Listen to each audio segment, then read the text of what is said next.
Rome conquered the world with armies, but ruled it with fear of its own workforce. Millions lived in chains, and Rome knew a single moment of unity could end everything. This is the story Rome tried to erase: the enslaved people who made the empire possible and nearly broke it. Chapter 1: Rome's Invisible Majority. Slavery as the empire's foundation. Rome's power did not rest first on legions or emperors.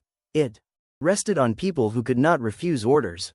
From the late Republic through the height of the empire, slavery was not a marginal institution. It was the economic and social foundation of Roman civilization.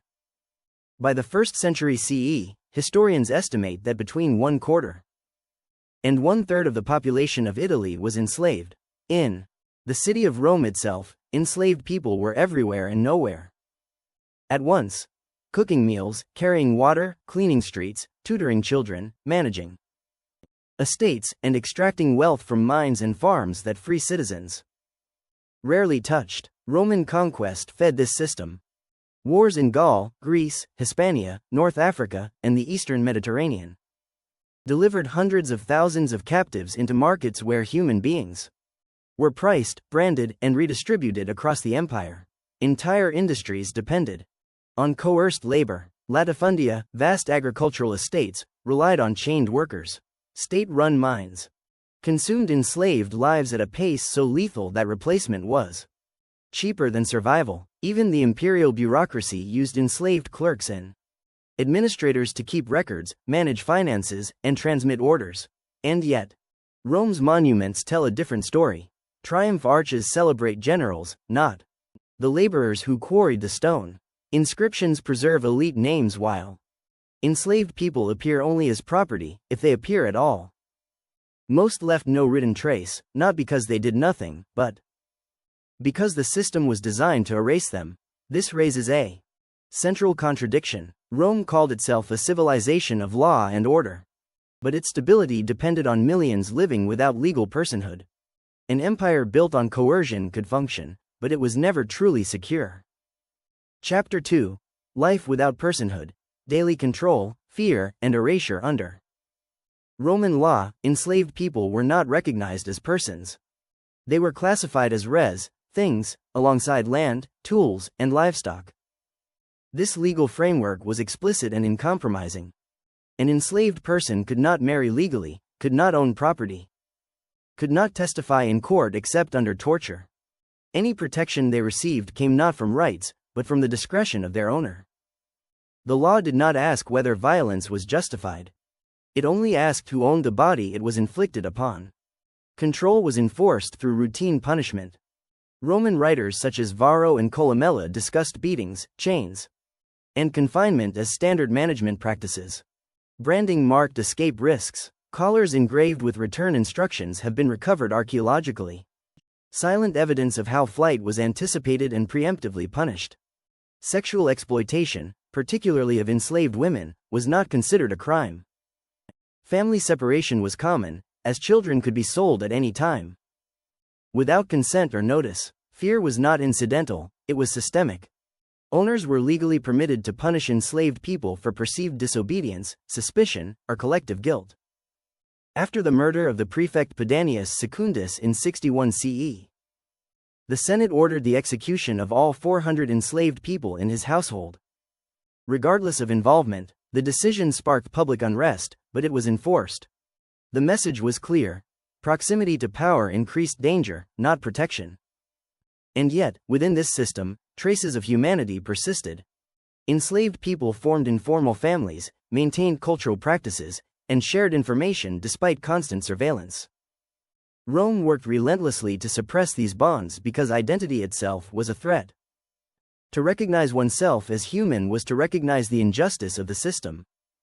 That awareness, quiet, internal, and widespread, was something Rome could never fully control. Chapter 3: Silent Resistance. Everyday defiance inside Roman households. Most resistance in Roman slavery did not take the form of open rebellion. It occurred in kitchens, workshops, and corridors, spaces where enslaved people were expected to be invisible and obedient. Roman agricultural manuals reveal this anxiety.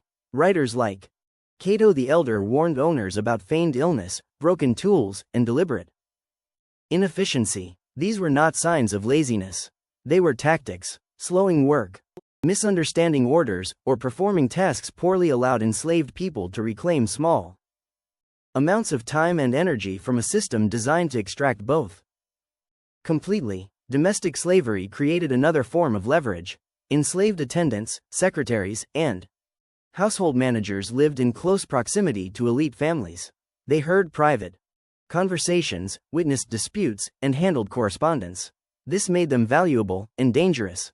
Roman elites feared that information could be misused, leaked, or manipulated. Legal texts reflect this concern, particularly rules governing interrogation under torture, where enslaved people were believed to possess knowledge that free citizens could not be compelled to reveal. Influence did not require authority. An enslaved tutor could shape a child's education. A household manager could redirect resources. A messenger could delay or alter communications. These acts rarely appear in historical records because they left no official trace. But Roman law and literature betray the fear they inspired. The state invested heavily in surveillance, punishment, and collective liability precisely because resistance was difficult to detect. Quiet defiance unsettled Roman elites more than rebellion. Revolts could be crushed by armies. Subtle resistance could not. It eroded trust inside households, destabilized authority, and reminded owners that domination depended on constant vigilance. In a society obsessed with control, the most dangerous opposition was the kind that could not be named, proven, or easily punished. Chapter 4. Spartacus was not an exception. The myth versus the reality. Roman history remembers Spartacus because Rome could not ignore him.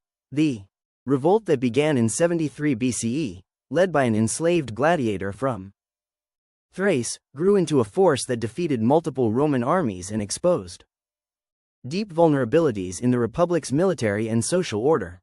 Ancient sources like Plutarch and Appian framed the uprising as an anomaly, an extraordinary threat caused by unusual circumstances, but this framing served a purpose. By isolating Spartacus as a singular event, Rome avoided confronting a more unsettling truth: large-scale resistance was not rare. Earlier revolts in Sicily during the 2nd century BCE involved tens of thousands of enslaved people and lasted for years. These conflicts required full military suppression and resulted in mass executions. Smaller uprisings continued into the imperial period, particularly in rural estates and mining regions where conditions were most extreme. Roman authors documented these events with efficiency, listing numbers killed and leaders captured, but rarely explored motivations. The focus remained on restoration of order, not on causes. What truly frightened Roman authorities was not violence itself, but coordination.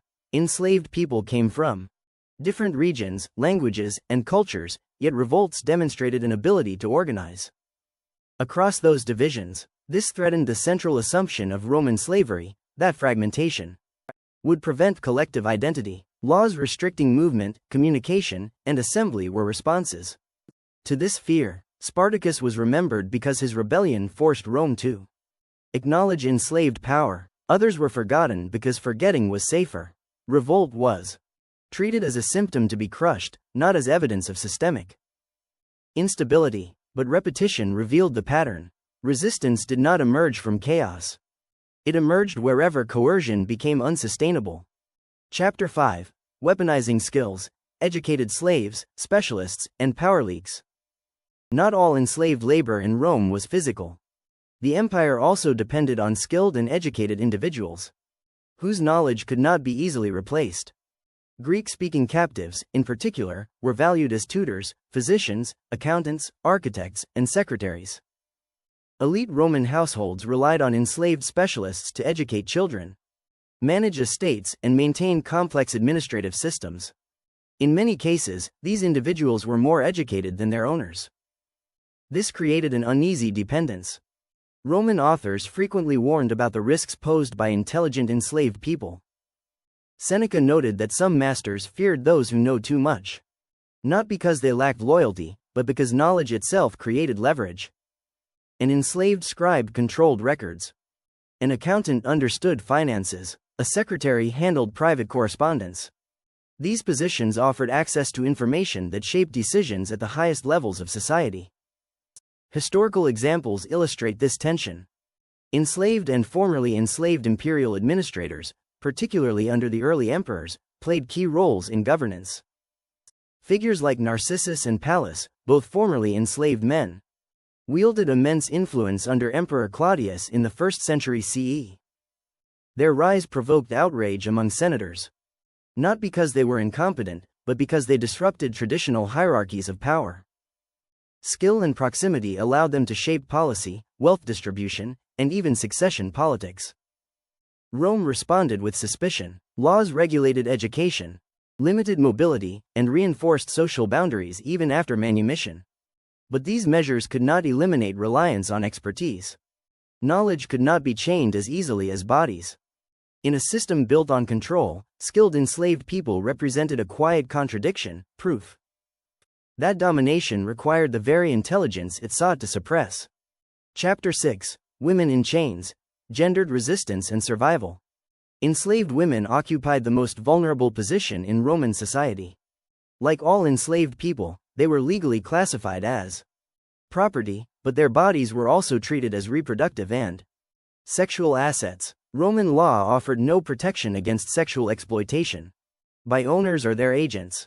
Enslaved women could be coerced into relationships, forced pregnancies, or prostitution without legal consequence.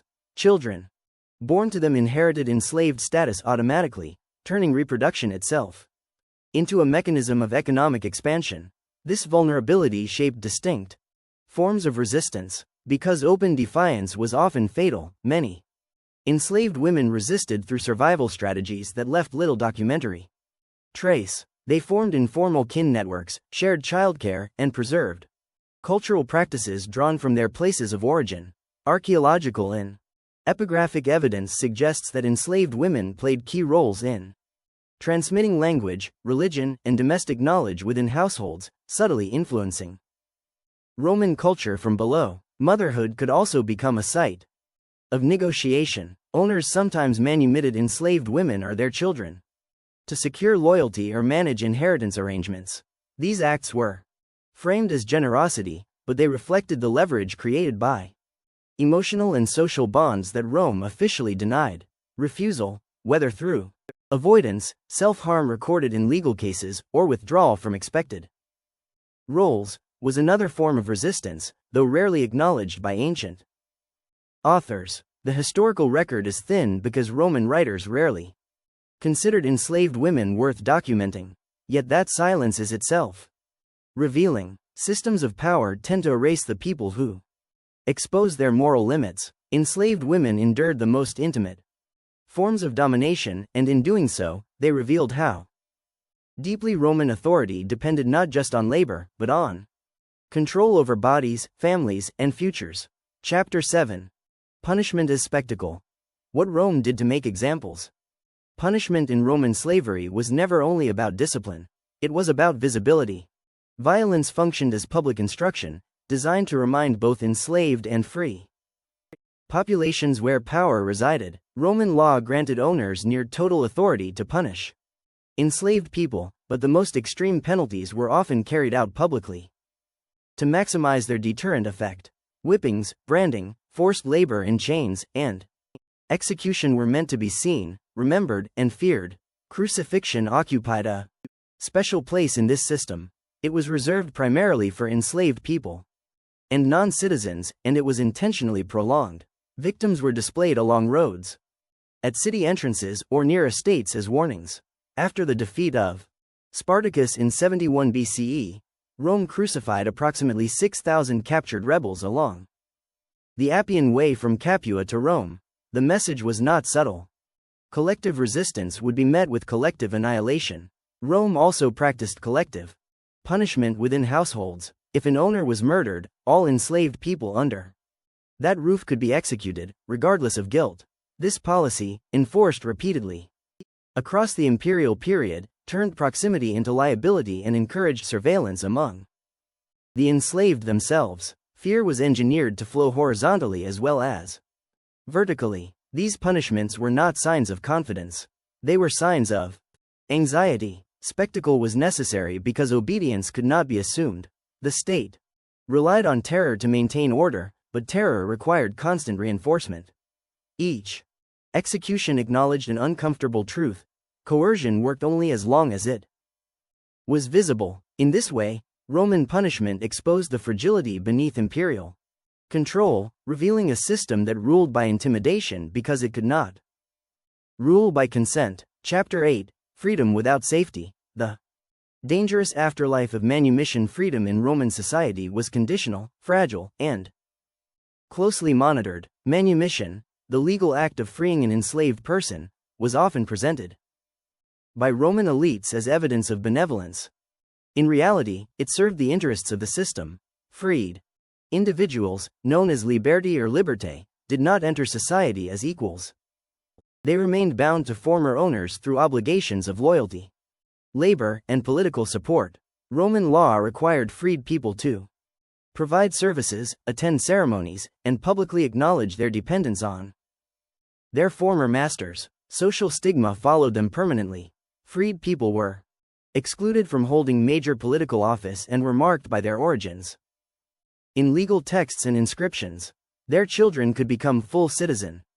But the first generation lived in a precarious space, no longer property, yet never fully trusted. Surveillance replaced chains. Roman authorities kept careful records of freed populations, particularly in cities, where large numbers were viewed as a potential source of unrest. Economic vulnerability made freedom dangerous.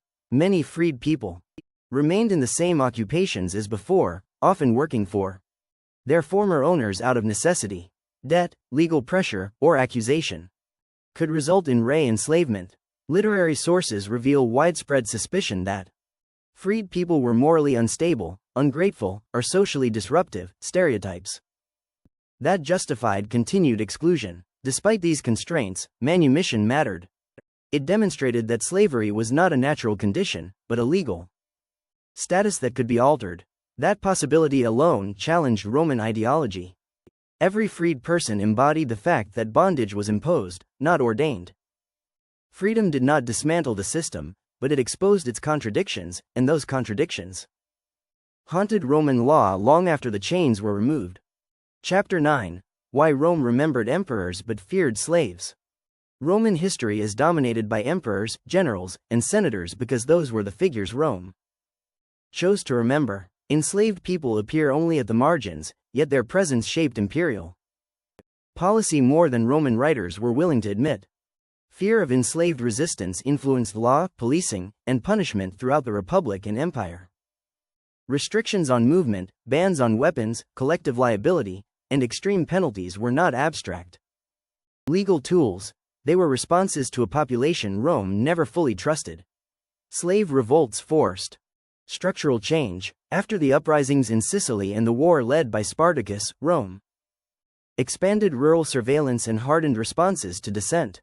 Urban prefects, household regulations, and the normalization of mass punishment reflected a persistent anxiety. The empire's workforce vastly outnumbered its rulers. Control depended on fragmentation, on keeping enslaved people isolated by language, origin, and status. Any sign of shared identity was treated as an existential threat. This fear reveals something essential about Roman power. Empires that rule by consent celebrate loyalty. Empires that rule by coercion obsess over betrayal. Rome projected confidence through spectacle, law, and ritual. But beneath that image lay constant vigilance.